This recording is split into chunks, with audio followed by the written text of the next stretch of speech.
Dans cet épisode, nous allons voir les meilleures listes du Corsair OpenGT. Et nous commençons par un showdown entre le Cult Genestealers d'un côté et les Arlequins de l'autre. Pour ce qui est de la liste Cult Genestealers, nous sommes déjà sur un détachement bataillon. Au niveau des credos, nous avons Impassioned et Industrial Affinity. Du côté des QG, nous commençons avec une Magus qui est seigneur de guerre. En pouvoir psychique, nous avons Mass Hypnosis, Might from Beyond et Psychic Stimulus. Au niveau de la planification, nous avons Meditation in Shadow et en relique, The Unwilling Orb. En deuxième choix de QG, nous avons un Primus, tout ce qu'il y a de plus standard. Au niveau des troupes, nous avons 5 unités d'acolytes hybrides. Je vais prendre le temps de les détailler ici pour vous. La première unité de 5 acolytes hybrides possède en planification Laying in Wait. La deuxième est composée de 15 acolytes, avec en planification A Trap Sprung. Elle est équipée de 2 Handflammer et 6 Heavy Rock Drill. Pour la troisième, nous avons 10 acolytes, 2 Handflammer et 4 Heavy Rock Cutter.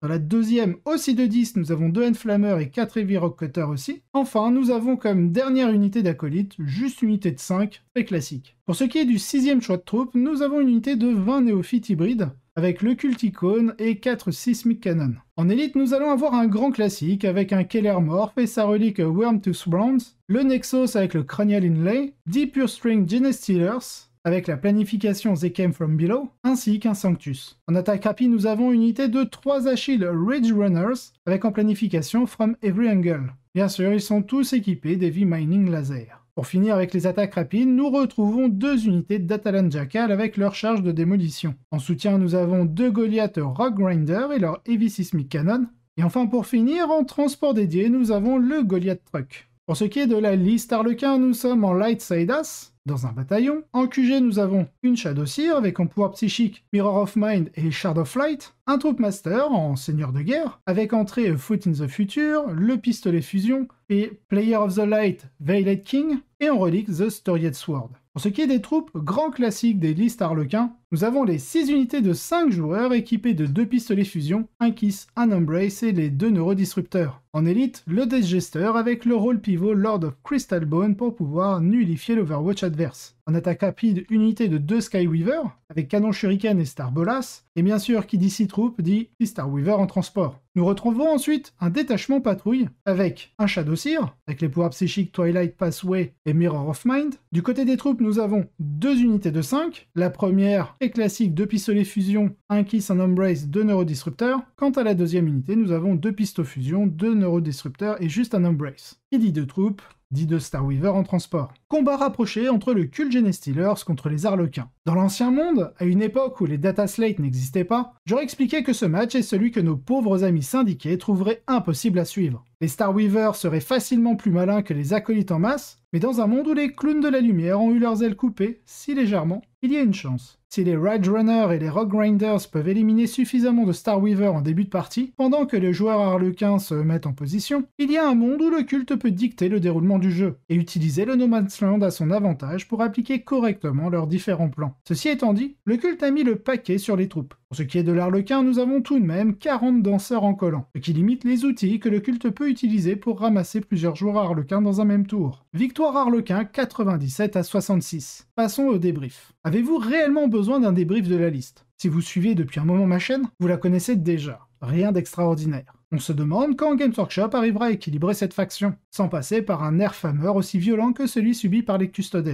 Je sais que les joueurs Arlequins vont couiner en commentaire. Mais d'après moi, il suffirait simplement d'une augmentation en points des Starweaver et modifier l'objectif Deadly Performance, en supprimant le second point, et en changeant le premier point pour obliger l'Arlequin à devoir prendre un objectif contrôlé par l'adversaire pour plus d'interaction, plutôt que de prendre un objectif qu'il ne contrôlait pas. Ce qui permet actuellement de prendre un objectif neutre du No Man's Land. Bref, les Best of the Rest seront à la fin de cet épisode car exceptionnellement, nous allons regarder un autre tournoi. Celui du Fall GT avec un showdown entre le Codex Votann et celui des Space Marines du Chaos. Dans la liste Votann, nous sommes en Cronus Hégémonie. Détachement bataillon. Nous commençons par les QG avec un Brokir Forge Master, avec le trait de seigneur de guerre Longlist et son amélioration en Brokir Forge Master. Ensuite nous avons un Einhir champion, en relique l'Exactor, entrée Exemplary Hero. Il est équipé d'un Mass Hammer et de son Teleport Crest. Nous avons ensuite un Cal avec l'amélioration au Cal. En relique nous avons le Flair. Il est équipé d'une Forge Wrath Plasma Axe, Il a son Rampart Crest, Volcanic Disintegrator, c'est le seigneur de guerre, et entrée, il a le Warrior Lord.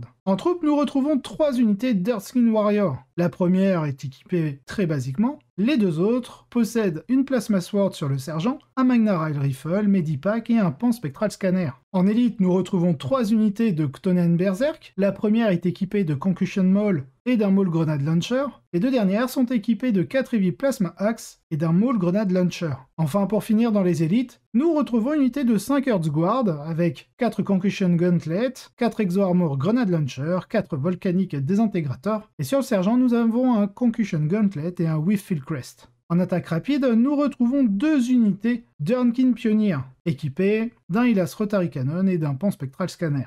Et enfin, pour finir avec la liste, nous avons une unité de 2 Sagittors, avec le MATR Autocannon. Pour ce qui est de la liste Space Marine du Chaos, vous le devinerez grâce à ce fond si vous êtes un habitué de la chaîne. Nous avons une liste Emperor Children, dans un détachement bataillon. En QG, nous commençons avec un Dark Apostle, avec Illusory Supplication, Lucius the Eternal, et un Master of Possession, avec en relique le Liber Hereticus, en pouvoir psychique, Mutated Invigoration et le Pact of Flesh. En troupe, nous avons 4 unités de Noise Marine, équipement de base, mais on ajoute un Blastmaster à chaque fois. En élite, l'éternelle unité de 10 Terminators du Chaos, équipée de 2 Chain Fist, 4 Combi Melta, 6 Power Fist, 4 Combi Bolter, 4 Accursed Weapon, car 2 Terminators sont équipés d'une doublette d'Accursed Weapon, et bien sûr sur le sergent, la Black Rune of Damnation.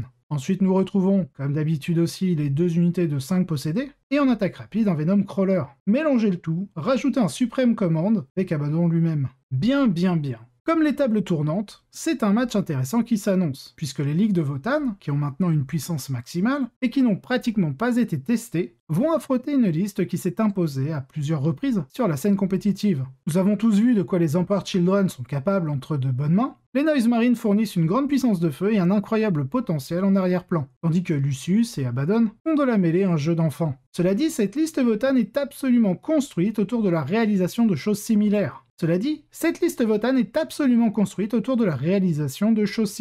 En choisissant l'hégémonie de Cronus au lieu du conglomérat d'Ymir, plus populaire jusqu'à présent, chaque coup comptera lorsque les petits rois et reines se rapprocheront les uns des autres. Les multiples lanceurs de Maul permettent d'appliquer confortablement le Fight Last et de ralentir le mouvement des unités clés à l'aide d'explosifs souterrains, de sorte que son champion Einhir, gonflé à bloc et doté d'un héros exemplaire, cumulé au Hawkal doté d'un flair, puisse porter leur coup, tandis que tous ces magnifiques berserk ignorent complètement les problèmes. Tide of Conviction aide vraiment Votann ici, car on a l'impression qu'il abaisse le temps de projection des berserk d'un tour complet. C'est un match qui semble incroyable sur le papier, mais qui peut facilement devenir incontrôlable pour l'un ou l'autre des joueurs. La première chose que les Votann souhaitent, c'est que les Terminators soient ralentis ou qu'ils soient frappés par une escouade de berserk au bon moment. Bref, comme je l'ai expliqué sur mes vidéos tier list, Votann venait à peine d'apparaître dans la méta. Du coup, contre une liste qui a su faire ses preuves, en étant très dévastatrice, c'est une victoire Votann sans appel, 97-37.